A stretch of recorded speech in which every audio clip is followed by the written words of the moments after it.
브레이너드 연준 부의장이 밝힌 양적 긴축이 어제 공개된 3월 FOMC 회의록을 통해서 재확인되면서 미국뿐만 아니라 글로벌 증시 전반에 짙은 어둠이 깔렸었는데요.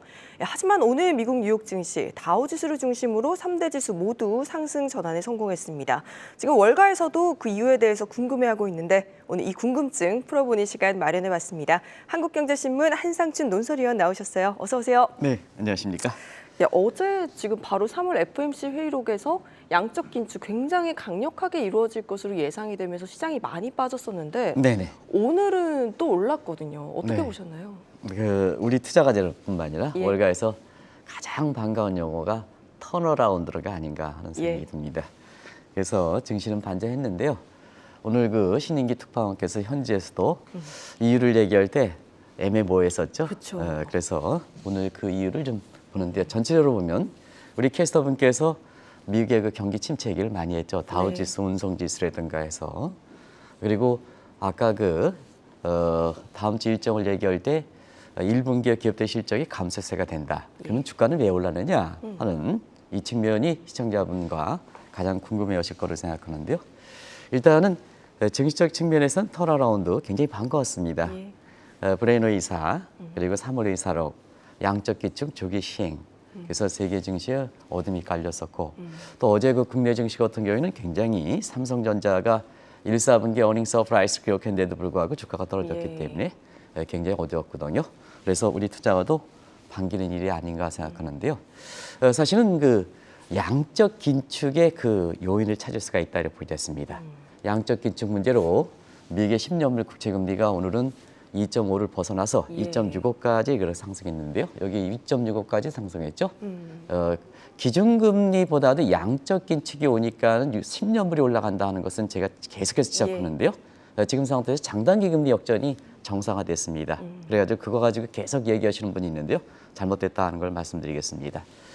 그러다 보니까 달러 인덱스가 10년물에 바로 영향을 받거든요. 그래서 오늘은 달러 인덱스가 장중한 때 100선, 장중 내내 99선 유지했고요.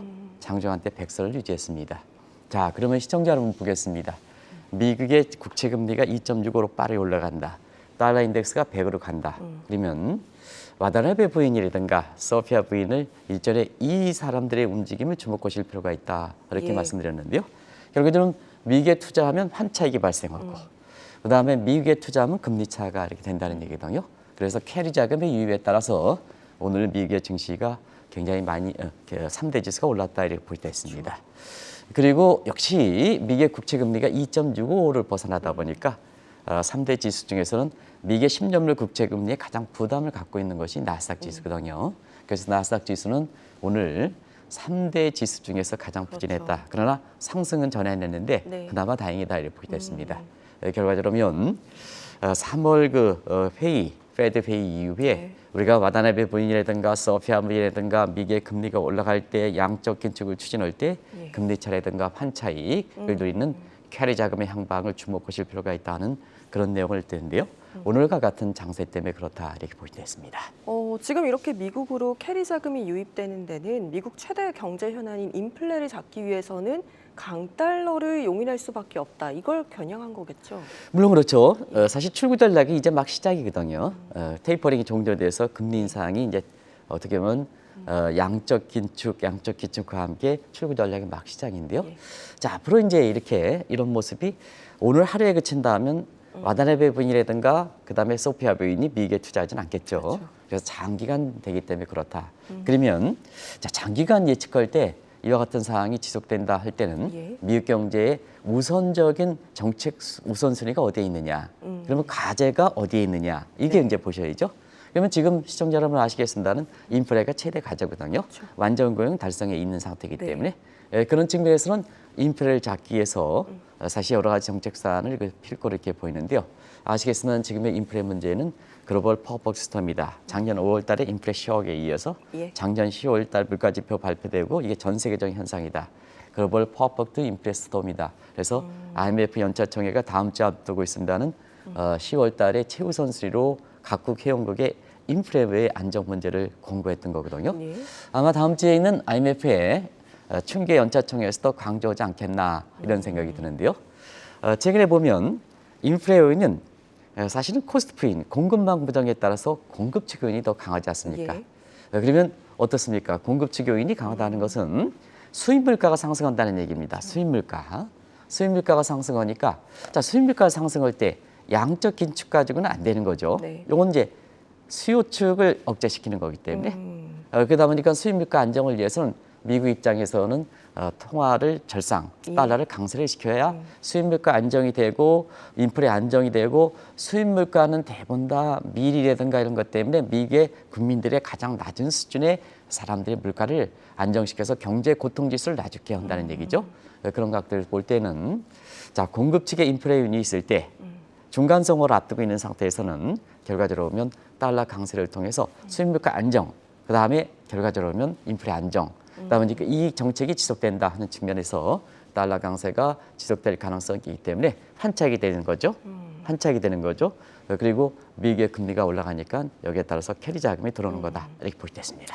지금 일부에서는 바이든 정부의 이제 경제 컨트롤 타워잖아요. 옐런이 지금 인플레를 잡기 위해서 1900년대 같이 루빈 독트린과 같은 옐런 독트린을 추진하는 것 아닌가 이런 얘기도 나오더라고요. 오늘 부분적으로 월가에서 현지에서 앨런 독트린 얘기가 좀 많이 나왔어요. 그런 각도에서는 요것을 하려면 1995년 이후에 달러 가치가 강세가 될 때 루빈 독트린 얘기를 같이 맞물리고 미국 증시가 그때 얼만큼 좋았을까 하면 지금 턴어라운드에서 기분이 좋았던 측면을 뒷받침하지 않겠느냐 생각하는데요. 원래 뭐 아시겠습니다. 시청자 여러분, 달러 가치 같은 경우는 사실은 1976년 이후에 자국의 그 시장의 수급 여건, 외화 수급 여건에 맡기는 플로팅 시스템, 자유변동 활주를 갖습니다. 근데 이 자유변동 환율제가 경제 실상을 반영돼서 움직인다 하지만 항상 뭐냐, 미국과 중국 내지는 다른 선진국의 이해관계가 부합되는 쪽으로 움직이는 건 아니거든요. 그래서 시장의 움직임에 자국의 국가의 이익과 괴리가 될 때는 그때마다 한 번씩 크게 조정합니다. 인위적으로 조정합니다.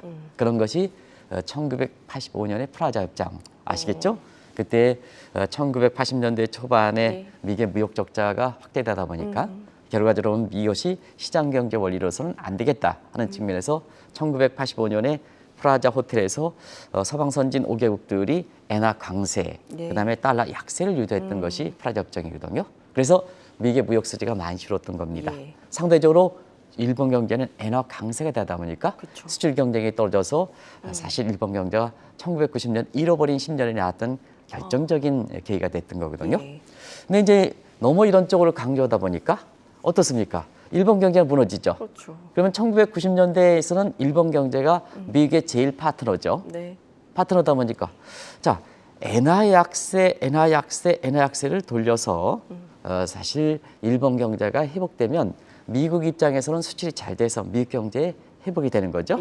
그런 측면에서는 1995년 10년 후에 4월 19일 날 엔달러 환율이 동경 외환시장에서 11시 8분에 79엔, 80엔 붕괴돼서 79엔 초강세가 되다 보니까 일본 경제 무너진다. 그래서 그때 당시에 미국의 재무장관인 루빈 독트린, 요 뒤쪽에 있죠? 지금 오랜만에 뵙는 것 같습니다. 그래서 시청자 여러분, 어제 사카케 에스케 미스터 N이 이때에 왔다. 또 요 루빈 독트린이 왔다. 루빈이 왔다. 이런 얘기를 시청자 여러분한테 자꾸 얘기하는 것은 이렇게 지금의 흐름이 자꾸 바뀌기 때문에 그러는 겁니다. 지금의 요 조그만 움직임 가지고 보면 안 된다 이렇게 됐습니다. 사카케 에스케, 그다음에 루빈, 오랜만에 반가운 얼굴들이 나오는 거죠. 그래서 이때 당시에는 엔저를 유도해서 엔저 유도면 저기 자막대로 일본 경제가 회복되죠. 그러면 미국의 수출이 회복되죠.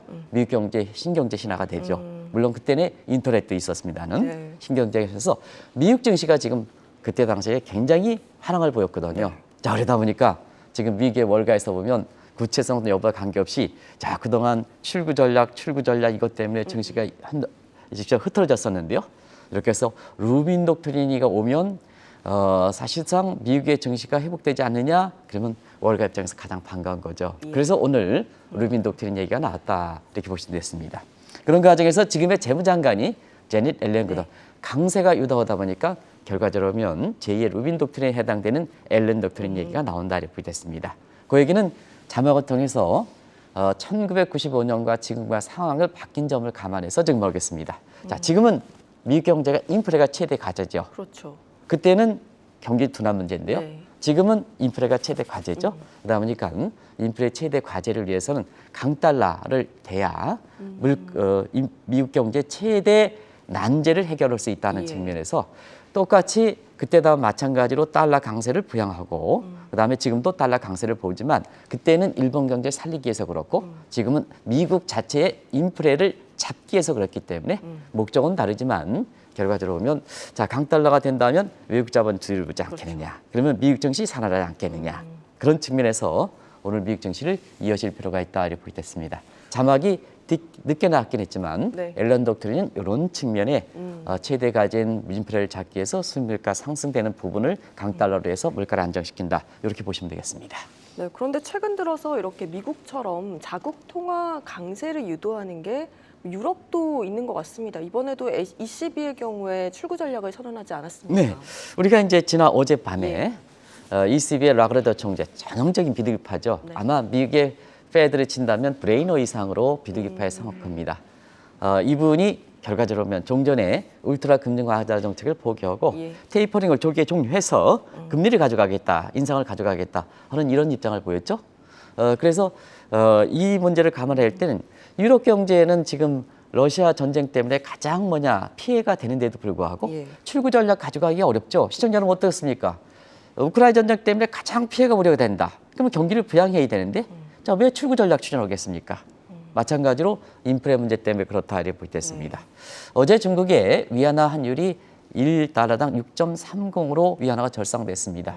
마찬가지로 중국 경제 같은 경우에도 지금 상태에서 1분기 성장률이 굉장히 안 좋게 예상되거든요. 지금 예상은 4%대를 추락하니 이거 낙관론이고요. 네. 대체로 3% 밑으로 추락한다 이렇게 얘기를 많이 하거든요. 네. 그래도 위안화 절상을 시키고 있습니다. 지금 미국은 지금까지 설명한 것처럼 네. 왜 이렇게 경제 대국일수록 자국 통화 절상을 시킬까 하는 측면에서는 각국들이 아까 인플레 문제는 글로벌 퍼펙트 스톰이라고 그랬지 않습니까? 그러니까 어느 한 국가의 문제가 아니란 얘기입니다. 전 세계 문제인데 그 문제가 수입물가 상승했다는 공급망 부족이니까 종전처럼 금리를 올리고 양적 긴축 이 추진만자 네. 인플레 잡기에 한계가 있으니까 결과적으로 보면 자국 통화 강세를 유도를 하는 쪽에 우선순위가 두고 있다는 얘기입니다. 이 배경에 있어서는 자막을 뒤쪽으로 좀 잠시 돌려주시기 바랍니다. 시청자 여러분한테 작년 8월에 네. 밀리켄 컨퍼런스에서 사실 종전과 다른 뉴노멀 환전 전쟁이 벌어질 것이다 하는 것을 예. 시청자 여러분한테 그때 당시에는 먼 미래 얘기가 되겠습니다는 지금 벌어지고 있지 않습니까? 자, 환율 전쟁 시청자 여러분 어떻습니까? 왜 뉴노멀이나 불리냐? 환율 전쟁하면 대체로 보면 자국 통화 절하 경쟁이거든요. 예. 절하 경쟁인데 지금은 앞서 보여드린 것과 마찬가지로 자국의 모든 국가들이 경제 대국들이 절상 경쟁을 하죠. 그렇죠. 그래서 일반적으로 시청자분이 상식적으로 알고 있는 환율 전쟁, 자국 통화 평가 절하 전쟁, 절하 전쟁이 네. 새롭다 하는 측면에서 뉴노멀 환율 전쟁이다 이렇게 얘기했는데요. 여기서 한번 보겠습니다. 시청자 여러분. 자, 유럽도 출구 전략 추진한다. 그렇죠. 미국도 출구 전략 추진한다. 그러면 왜 글로벌 자금은 미국 쪽으로 갈까 하는 거죠. 똑같이 이제 출구 전략 추진하는데 그럼 뒤늦게 출발했으면 뒤늦게 출발한 게 유럽 같은 경우는 더 메리트 있지 않습니까? 근데 왜 그러냐면 뭐든지 결제 통화의 신뢰성 때문에 그렇습니다. 그래서 유로보다는 지금 세계적으로 보면 가장 그래도 기축 통화가 예. 달러거든요.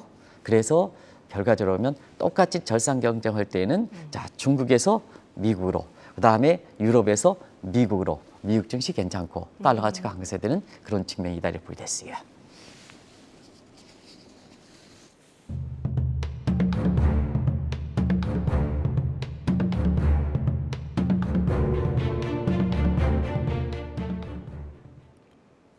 네, 일부에서는 이런 뉴노멀 환율 전쟁, 이제 최근 경제 강국을 중심으로 벌어지고 있는 이런 자국 통화 절상 경쟁으로 경제 구조 자체가 바뀌는 것 아닌가 이런 시각도 나오더라고요. 어떻게 네. 보세요?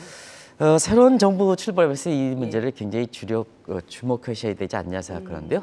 오늘 우리 캐서분께서도 예. 유엔 인권위에 러시아를 이렇게 탈락시키겠다. 그리고 G20 회담에서 러시아를 이렇게 오도 못하게 했겠다. 네. 근데 G20은 협의체이기 때문에 만약에 러시아가 참여한다 하면 못 막거든요. 그러다 보니까 미국이 참여하지 않겠다. 이렇게 이제 입장을 나오죠. 이게 분권합니다. 세계 경제 분권합니다. 결국 글로벌이 약화된다는 얘기거든요. 네. 그런 과정에서 지금의 그 글로벌에 대해서는 어디 가서 글로벌이라는 얘기를 하시면 안 됩니다. 그런 측면에서는 자, 지금은 글로벌라이제이션이 많이 쇠퇴한다는 것은 코로나 사태 이후에 계속해서 말씀드려서 새로운 용어도 글로벌라이제이션이 아주 느릿느릿해진다. 슬로우 플러스 글로벌라이제이션, 슬로벌라이제이션 네. 내지는 글로벌에서 탈퇴라. 디글로벌레이션 이런 네. 표현을 쓰거든요. 그 구체화된 모습이 시청자 여러분 아시겠지만 각국이 과거에는 효율성 생각해서 자기의 부담이 많으면 이렇게 쭉 글로벌 전략 다른 나라 갔는데요. 그게 업시어링이거든요. 근데 지금은 리시어링으로 들어오게 네. 한다. 그다음에 기업 정책에 있어서는 각국 이행국께서 한국경제TV를 쫙 해서 운영하신다면 한국경제 핵심 영장을 남겨놓고 나머지는 전부 아웃소싱했는데요. 네. 이게 제1제식의 효율성 방식인데요. 자, 이러면 안 된다. 모든 것 들어오게 한다. 왜 그러냐면 현대차가 예를 들어서 반도체를 지금 왜 생산하려고 그러냐. 네. 자, 현대차는 그동안 자동차 디자인 뭐 해가지고 여기에 주력해서 인력이 돼 있는데 이번에 코로나 사태를 계기해서 반도체 하나만 공급이 안 되다 보니까 40년 동안 가져왔던 현대차의 디자인 경쟁력, 인력이 굉장히 이렇게 되는 이런 거거든요. 예. 그래서 다소의 효율성이 떨어진다 하더라도 이렇게 모든 걸 갖춘다는 인소싱 체제로 가는 이 모습이거든요. 이걸 경제적 측면에서 보면 결국은 미국과 중국 같은 이런 국가들이 다른 나라의 의존도를 줄이겠다. 그래서 글로벌라이제이션을 줄이겠다. 자국의 거기서 가진 자립자적 경제체, 아우타키적 체제를 가겠다. 좀 아우타키적 체제를 간다면 시청자분들 아시겠습니다는 자, 수출보다는 자국의 내수장을 키우는 거죠. 자국의 내수장을 키우려면 자국 통화를 절상시키는 게 유리하다 이렇게 볼 때 있습니다. 결과적으로면 코로나 사태 이후에 자, 이러한 글로벌이라든가 종전에 갖고 있었던 시청자분이 갖고 있었던 이런 개념들이 완전히 바뀌고 있다. 뭐든지 경제는 카먼 센스이기 때문에 항상 이렇게 물리학이나 인문학 것처럼 물리학이나 그 이학과 어떤 것처럼 1+1은 2다. 정형화된 게 아니다. 그때그때 현상에 따라서 바뀌기 때문에 결국 리스크에 바뀌면 뭐든지 경제정책도 바뀌고 매니지먼트에서 기업 경영도 바뀌고 재테크 전략도 바뀌는 이런 모습이 지금 상태에 전개되는 과정에서 자국통화 내수장을 키우는 그래서 경제 독립성을 키우는 이런 쪽으로 가고 있다고 보겠습니다. 이렇게 경제대국이 자국 통화 강세를 계속해서 유도를 하다 보면 세계 경제 성장률도 떨어지지 않을까 이런 우려가 되기도 하는데요. 일단은 경제 대국을 유지하는 국가에서 사실 왜 아까 네. 미국 쪽으로 갔겠느냐 이런 것을 좀 볼게요. 예. 우리가 보면 자 자국 통화 내수장을 이렇게 키운다. 위안화 평가 달러를 강세를 시킨다 하면 내수장을 키우는데요. 자 그렇다 보면 종전의 생각대로 보면 자국 통화 절상하면 경기가 침체되지 않겠느냐 예. 하는 쪽이 되는 거죠. 그런 이제 수출 지향적 국가에 해당된다고 보겠습니다. 그런 측면에서 보면 자 선진국 경제 대국을 한번 보겠습니다. 네. 미국은 내수장입니다. 원래부터 미국은 내수장에 의해서 경제 성장이 됐죠. 네. 그래서 미국 경제는 문제가 없습니다. 그런데 중국은 수출에서 왜 내수를 키우느냐. 인프라 문제가 있긴 하지만 예. 이제는 내수를 키울 만큼 중국의 구매력이 많이 발달했다는 얘기입니다. 예. 중국의 인구가 공식적으로 14억 명인데요. 지금 호적제에서 이렇게 파악하지 않는 줄모르면 17억이다. 근데 1인당 GDP가 $10,000다. 그러면 17억에 $10,000면 내수장이 그 어느보다 큰 그쵸. 거죠. 그리고 유럽 같은 경우에는 어떻습니까? 유로랜드가 19개국으로 하나의 시장으로 돼 있으니까 어쨌거나 결과적으로면 자 우리가 보통 자국 통화 절상에 따라서 수출이 안 되면 경제가 둔화되지 않겠느냐. 오히려 내수장이 커지면 경제가 좋아진다. 이런 네. 쪽으로 해석할 수 있다고 보겠습니다. 두 번째는 포트폴리오 사이드입니다.